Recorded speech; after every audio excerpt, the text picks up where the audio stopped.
Bonjour Virginie. Bonjour. Merci d'avoir accepté mon interview, je suis ravi de pouvoir te rencontrer. Est-ce que tu peux nous expliquer tout d'abord ce qui t'a donné envie de devenir comédienne? Mon parcours est un peu particulier parce que j'ai une maman comédienne que je ne voyais pas puisque j'ai été élevée par mon papa. Je pense inconsciemment que j'ai poussé la porte du cours Simon pour me rapprocher d'elle. Et je dois avouer que j'y ai trouvé ma maison, mon art de vivre et mon plaisir. Voilà. Ok. À quel moment, du coup, le doublage est arrivé dans ta carrière de comédienne? Alors, c'est incroyable parce que j'étais en 2e année au cours Simon. Et en fait, ils sont venus me chercher. Il y avait une production américaine qui cherchait la voix de Falbala. D'accord. Et les voix qui étaient sur le marché ne plaisaient pas aux Américains. Et donc, quelqu'un a été mandaté dans les studios d'art dramatique pour trouver une voix. D'accord. Et j'ai donc été sélectionnée. Et j'ai commencé comme ça. D'accord. C'est incroyable, mais c'est vrai. Ouais. Voilà. Ok. Depuis, tu as prêté ta voix à un certain nombre de comédiennes. Moi, la première fois que je t'ai entendu, c'était dans la série Buffy contre les vampires, sur laquelle tu doublais le personnage de Willow, interprété par Alyson Hannigan. T'es venue avec quelqu'un? Non, je suis venue seule. Alex devait passer, mais je ne l'ai pas vu. Oh, tu veux dire que tous les deux... Non, c'est une vieille histoire. On est sortis ensemble, mais on a rompu. Et pourquoi?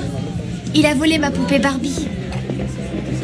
Oh, mais on avait 5 ans. Est-ce que tu avais passé des essais pour ce rôle? Comment ça s'est passé? Mais alors, c'est incroyable parce qu'ils ont cherché une voix pour doubler Alyson Hannigan, qui est très difficile à doubler. Très, très compliqué à doubler. D'accord.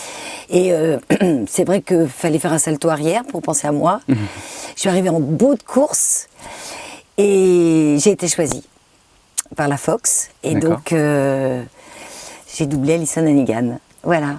Ok. Le personnage de Willow, c'est, je pense, un des personnages qui a le plus évolué au cours des 7 saisons de la série.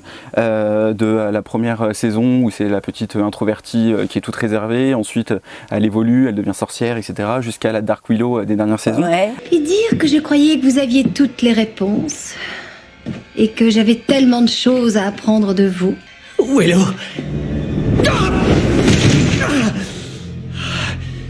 Vous étiez jaloux. Et vous l'êtes encore. Ça vous faisait mal que ce soit moi qui ai des pouvoirs. Laquelle des Willow t'as préféré jouer? Celle qui a de l'émotion, celle qui est fragile, celle qui est sensible, celle qui... Voilà, c'est ça que j'ai adoré, moi, chez Alyson Hannigan. D'accord. Voilà. Je sais. C'est trop dur, j'arrive pas à m'arrêter. J'ai essayé. Tu peux y arriver. C'est trop difficile. J'ai besoin d'aide. Aide-moi. Je t'en prie, aide-moi. Aide-moi, je t'en prie. Tu l'as ensuite retrouvé à plusieurs reprises au cinéma, notamment dans les films American Pie, dans le rôle de Michel. Est-ce que tu te souviens de ton premier doublage sur American Pie et la découverte de ce personnage qui est complètement différent de la Willow de Buffy contre les vampires? Mais j'avais commencé à How I Met Your Mother, si je ne m'abuse. Quand j'ai fait American Pie. Non, le premier American Pie, c'était peu de temps après Buffy. Alors je me pédale dans la semoule. Alors évidemment, il y a une phrase que je ne répéterai pas maintenant, car il est beaucoup trop tôt. Je la mettrai dans le montage. C'est ça. Et lui, il est trop nul. Ils se sont tous fichus de moi, mais ça m'était égal parce que c'était trop fun. Oui, certes. Et une fois, au stage, je m'étais enfilé une flûte dans la chatte. Qu'est-ce que tu viens de dire? Quoi? Tu crois que je sais pas m'envoyer en l'air? Mais alors là, cette phrase, elle a traîné, et elle continue de traîner d'ailleurs. Cela dit, c'était très drôle, voilà. Ok. Et puis après, tu l'as retrouvé du coup durant 9 saisons sur la sitcom How I Met Your Mother, dans le rôle de Lily. Quel souvenir tu gardes de ce doublage? J'ai adoré. D'abord j'ai adoré la série. Au début, c'est pas du tout moi qui la dirigeais. Et puis, elle a changé de boîte de synchronisation. Bref, tout ça, c'est nos histoires un peu internes. Et on m'a demandé de la diriger. D'accord. Alors, ça a été un peu compliqué pour moi parce que de diriger et de faire Lily, c'est 2 postes différents. Mais j'ai adoré. On a fait une équipe et ça garde des souvenirs impérissables. Voilà. Lily, les volumes, utilise ton wood intérieur. Désolée. Oh, ils se sont embrassés, ça y est, enfin ils sont en couple. Oh, mais vous vous rendez compte? C'est notre tout premier rendez-vous à 4. Le premier sur des millions. Si ça se trouve, nos enfants vont se marier. Oh, je suis tellement contente. Au cinéma, tu as également doublé Jennifer Grey dans le rôle de bébé dans le film iconique Dirty Dancing. C'était un de tes premiers... c'était tes débuts? Ah, c'était mes débuts. C'était mes débuts. Alors là, vraiment, on s'est avec Richard Darbois, qui faisait Patrick Swayze. On n'imaginait absolument pas le succès. Aujourd'hui, je suis l'idole de tout le monde et demain, je serai moins que rien. Non, tu n'as pas besoin de courir le monde après ton destin comme un cheval sauvage. J'ai jamais vu quelqu'un comme toi. Tu crois que tu peux changer le monde, soigner les blessés, réconcilier avec la vie ceux qui veulent mourir? Mais tu rigoles, j'ai demandé à mon père, c'est pas un exploit. Tu avais raison. Et d'ailleurs, le film au début en France n'a absolument pas marché. C'était pas un succès au début. Pas du tout. Pas du tout. C'est après qu'il est devenu. Et en fait, ça a eu un tel succès aux États-Unis que les diffuseurs ont décidé de remettre le couvert. Et là, ça a été la déferlante, quoi. Ça a été un des DVD les plus vendus en France.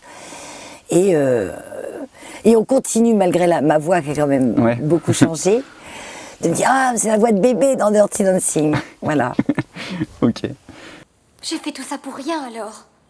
Je me suis brouillée avec ma famille, et de toute façon, tu perds ton job. J'ai vraiment fait ça pour rien. Non, non, non, bébé, t'as pas fait tout ça pour rien.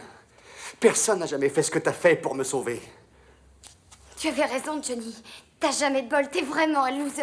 Tu te fiches de moi. Au cinéma, t'es également une des voix françaises de Meg Ryan, Dan Etche, Maria Bello ou encore de Drew Barrymore, que t'as doublé la première fois dans Scream, il me semble. Oui, Drew Barrymore. Tout à fait. Je vous préviens, je trouve pas ça drôle du tout. Si vous continuez, j'appelle la police. Ils arriveraient trop tard. Voilà ce que c'est que d'habiter un coin paumé. Mais qu'est-ce que vous me voulez? Voir la couleur de tes tripes. Avec quelle comédienne tu te sens le plus à l'aise dans le doublage? Meg Ryan. Meg Ryan. Meg Ryan, je l'ai suivie beaucoup. Et j'ai adoré la doubler. Adoré la doubler. Pour moi, c'était une grande comédienne avec un charme irrésistible. Et on est très proches.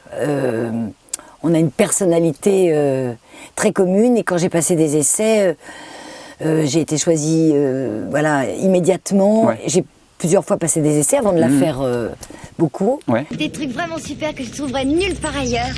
Et il y aurait des gens vachement friqués qui viendraient. Miles Davis, Sonny and Cher, les Stones.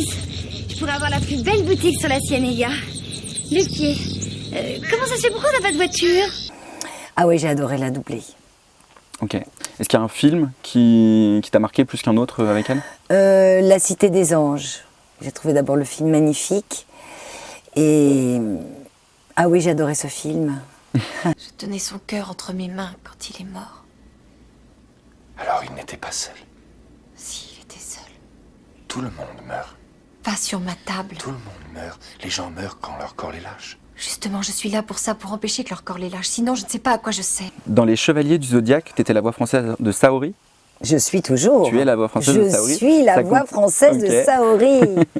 Je crois que les fans d'animation, justement, te parlent beaucoup de ce doublage. Énorme. Énorme. Et j'ai fait une convention il y a 2 mois. Je n'en reviens pas. Et en fait, Les Chevaliers du Zodiaque, pour les fans, a un impact énorme. D'abord, c'est un des premiers dessins animés japonais qui est arrivé en France. D'accord. Et qui a marqué toute une génération. Et il faut profiter maintenant de leurs enfants. Donc, oui, ça suit, quoi. Ouais, c'est rigolo.